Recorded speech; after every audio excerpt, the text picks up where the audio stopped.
గడప దొక్కిన ప్రజలు చాలా పెద్ద ఎత్తున మళ్ళీ బీఆర్ఎస్ ప్రభుత్వమే రావాలి, కారు గుర్తే రావాలి, కేసీఆర్ గారే కావాలి, అప్పుడే బాగుండే, ఇప్పుడు అసలు ఏం బాగాలేదు, అన్ని అబద్ధాల ప్రభుత్వం వచ్చింది, అబద్ధాలు ఆడి గద్దెనెక్కిర్రు అని ప్రతి ఒక్క మహిళే గాని, అన్నే గాని, తమ్ముడే గాని అంటున్నారు.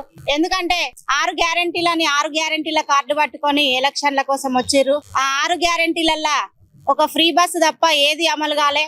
ఆ ఫ్రీ బస్సు కూడా ఆడోళ్లకు ఫ్రీ పెట్టిండు, మగోళ్లకు డబుల్ ఛార్జీలు వేసిండు. ఇది కూడా అంత అన్యాయం అయిపోయింది. ప్రతి మహిళకి 2500 ఇస్తా అన్నాడు, అది బూడిదలో కలిసిపోయింది. ఆడపిల్లలకు స్కూటీలు ఇస్తా అన్నాడు, ఆ చదువుకునే పిల్లలకి స్కాలర్షిప్లు లేవు, ఫీజు రియంబర్స్మెంట్ లేవు. అలాగే కేసీఆర్ గారు 200 ఉన్న పింఛన్ని 2000 చేస్తే 2000 ఏం సరిపోతాయి, నేను 4000 ఇస్తా అన్నాడు. ఆ 4000 నాశనం అయిపోయినట్టే చేసిండు. ఏది కూడా ఏ ఒక్క హామీ కూడా నిజం లేదు. రైతు బంధు పేరు మీద కేసీఆర్ గారు 12,000 ఇస్తే 12,000 ఏం సరిపోతాయి, నేను 15,000 ఇస్తా అని అబద్ధం ఆడిండు రేవంత్ రెడ్డి గారు. 15,000 పోంగా ఆయనకి ఎలక్షన్లు వస్తేనే రైతు బంధు యాదికి వస్తుంది. మరి రుణమాఫీ అన్నాడు, రుణమాఫీ కూడా ఏదో అరకొరగా తన అనుచరులకు మాత్రమే ఆ రుణమాఫీ చేసుకున్నాడు తప్ప ఏ ఒక్కరికి కూడా రుణమాఫీ అయింది లేదు. ఇక ప్రతి ఒక్క దేవుడి మీద ఒట్టు పెట్టిండు. తెలంగాణ రాష్ట్రంలో ఉన్న ప్రతి దేవుళ్ళ మీద ఒట్టు పెట్టి 100 రోజుల్లో నేను ఇచ్చిన 420 హామీలు అమలు చేస్తా అన్నాడు. 100 రోజులు కాదు, ఇప్పుడు 2000 రోజులైనా 2.5 సంవత్సరాలైనా కానీ ఏ ఒక్క హామీ చేయలేదు. ఎందుకంటే తన దగ్గర ఏం లేదు, ఉత్త మాటలు బూతులు తప్ప తను చేసింది ఏం లేదు, ఒరిగింది ఏం లేదు. ఇంతవరకు కూడా గుళ్ళ మీద ప్రమాణం చేసి గుళ్ళన్ని తీసి అభివృద్ధి చేస్తా అంటాండు, గుళ్ళన్ని పీకిండు కానీ ఆయన చేసింది ఏం లేదు. ఆయన ఇక్కడ తెలంగాణ నిధులన్నీ కొంచబోయి గ్లోబల్ సమ్మిట్ అని మొన్న 3,000 కోట్లు పెట్టిండు, దానికి పైసలు వస్తానాయి. మెస్సీ ఆట వచ్చిండు, ఫుట్బాల్ ఆటగాడని మెస్సీని తీసుకొచ్చిండు, దానికో 3,000 కోట్లు. సింగరేణి సొమ్ము మెస్సీ ఆటకు పెట్టిండు, సింగరేణి వాళ్ళకు మెడికల్ తీసేసిండు, వారసత్వ ఉద్యోగాలు తీసేసిండు, వాళ్ళకి ఏది ఇవ్వట్లేదు. అదే మా కేసీఆర్ ప్రభుత్వం ఉన్నప్పుడు వాళ్ళకు 1000 క్వార్టర్స్ కట్టించిండు, రామప్ప కాలనీలో డబుల్ బెడ్రూమ్లతోటి 2,000 క్వార్టర్స్ కట్టించిండు, మెడికల్ అన్ఫిట్ చేపించిండు. చాలా మంది పిల్లలకు ఉద్యోగాలు వచ్చినాయి.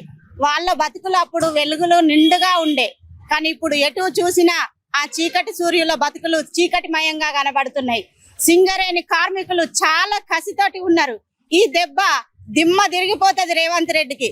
కారు గుర్తు అంటే ఏంటిదో ఇప్పుడు తెలిసేస్తుంది రేవంత్ రెడ్డికి. ప్రజలందరూ తీవ్రమైన కోపంతో ఉన్నారు. చాలా రాబోయే రోజుల్లో కేసీఆర్ గారే మా ముఖ్యమంత్రి కావాలి, మళ్ళీ కేసీఆరే రావాలి అంటున్నారు. ఎందుకంటే అలా ఉన్నది ఇక్కడ పరిస్థితి. ఇక భూపాలపల్లి విషయానికి వచ్చేది ఉంటే దాదాపు ఒక్కొక్క వార్డుకు 1,50,00,000 నిధులతోటి ప్రతి వార్డులో సీసీ రోడే గాని, డ్రైనేజీ గాని, విద్యుత్ దీపాలే గాని, మిషన్ భగీరథ వాటరే గాని చాలా అన్ని సౌకర్యాలు ఏర్పాటు చేసింది ఈ బీఆర్ఎస్ ప్రభుత్వం. ఇప్పుడున్న కాంగ్రెస్ ప్రభుత్వం వచ్చి 2 సంవత్సరాలు గడిచినా గానీ ఎక్కడ కూడా మున్సిపాలిటీకి ₹1 కూడా నిధులు తీసుకురాలేదు. ఎక్కడ కూడా ఒక తట్టెడు మట్టి తీసింది లేదు, ఒక సీసీ రోడే గాని, డ్రైన్ గాని కట్టింది లేదు. నేను కోట్ల నిధులు తెస్తాను అంటాండు, ఆ కోట్ల నిధులు ఎక్కడి నుండి తెస్తాండో ఏమో కానీ ఓన్లీ శిలాపలకాలు ఎత్తాండు, ఒక ఫోటో అతికించుకుంటాండు, నేను ఈ నిధులు తెస్తానా ఆ నిధులు తెస్తానా అని ఒక అబద్ధపు మాటలతోటి మళ్ళీ భూపాలపల్లికి ఓట్లు అడగడానికి వచ్చిర్రు. ప్రజలారా, మీకు ఒకటే చెప్తున్నా నేను ఈ మీడియా ద్వారా, మీరు ఇంతకు ముందు ఇచ్చిన హామీలు ఏం అమలు చేసిర్రు అని ఒకటి అడగండి. మీరు ఇంతకు ముందు చేసిన వాగ్దానాలు ఏవి అని అడగండి. 100 రోజుల్లో అమలు చేస్తా అన్నారు, 100 రోజులు పోయి ఇప్పుడు 2.5 సంవత్సరాలు అవుతుంది. మీరేం చేసిండ్రు అని అడగండి, నిలదీయండి. మేము బరాబర్ చేసినాం, మా తెలంగాణ ప్రభుత్వం, మా కేసీఆర్ సార్, మా రమణారెడ్డి సార్ బరాబర్ మేము భూపాలపల్లిని అభివృద్ధి చేసినాం. ఏం అభివృద్ధి చేసినాం అంటే ఇవాళ భూపాలపల్లి జిల్లా అయింది, మెడికల్ కాలేజీ వచ్చింది, 100 పడకల ఆసుపత్రిగా కట్టించినాం. వేలాది మంది నిరుపేదలు అక్కడ వైద్య సేవలు అందుతున్నారంటే ఇవాళ తెలంగాణ ప్రభుత్వం చలవే అని మీ అందరికీ తెలుసు. డబుల్ బెడ్రూమ్లు ఇవాళ మేము 1000 డబుల్ బెడ్రూమ్లు కట్టించినాం నిరుపేదల కోసం. ఆ డబుల్ బెడ్రూమ్లు అన్ని కాంగ్రెస్ వాళ్ళు అమ్ముకున్నారు. ఇలా చెప్పుకుంటూ పోతే 1 కాదు 2 కాదు, అనేక రంగాల్లో అనేక అభివృద్ధి సాధించినాం. ఇకపోతే రేపో మాపో రేవంత్ రెడ్డి సార్ వస్తున్నాడట, మళ్ళా బూటకపు హామీలు ఇచ్చేదందుకు మన భూపాలపల్లి జిల్లా పోయే ప్రయత్నం చేస్తున్నారు. ఎందుకంటే మొలుగుల మంత్రి సీతక్క ఉన్నారు, నా జిల్లా అయితే పోదు, నా జిల్లా అయితే పోదు అని ఆమె డప్పు కొట్టుకుంటాంది. ఆమె జిల్లా పోదట, మన జిల్లా పోయి ములుగులో కలుపుతారట. మరి ఇది కూడా మీరందరూ ఆలోచించాలి. ఆలోచించి బీఆర్ఎస్ ప్రభుత్వానికి కారు గుర్తుకే ఓటేయాలని భూపాలపల్లి 24వ వార్డు ప్రజలను మనస్ఫూర్తిగా చెయ్యెత్తి నమస్కరిస్తూ వేడుకుంటున్నాను.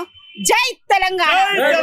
కారు గుర్తుకే కేసీఆర్ గారి నాయకత్వం, కేటీఆర్ గారి నాయకత్వం, గండ్ర వెంకటరమణారెడ్డి గారి నాయకత్వం, కారు గుర్తుకే.